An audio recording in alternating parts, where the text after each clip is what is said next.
মহারানী আজকে শাড়ি পরেছে, দারুণ সুন্দর লাগছে দেখতে। কতদিন পর পরলেন? তখন তো বললাম হ্যাঁ, কতদিন পর? আসার পরে তো বললাম ক্যামেরা তাই তো, দারুণ লাগছে দেখতে। হ্যাঁ, তার জন্য তোমার জন্য সারপ্রাইজ আছে।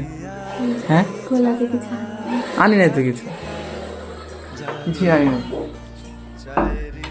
কি আছে বলো না? এই গরমের মধ্যে কি এরকম নিয়ে আসা যায় যেটাতে তুমি খুশি হবা? আইসক্রিম হ্যাঁ, তাহলে এই গামছাটা উঠাও।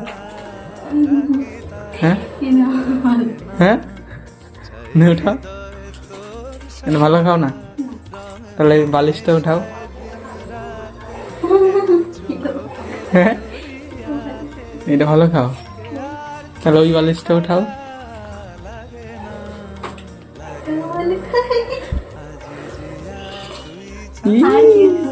হ্যাঁ, আবার রাত্রে রাত্রে আবার এখন এটা খাও, আবার রাত্রে যা আনার আনবো না। ঠিক আছে, চলো।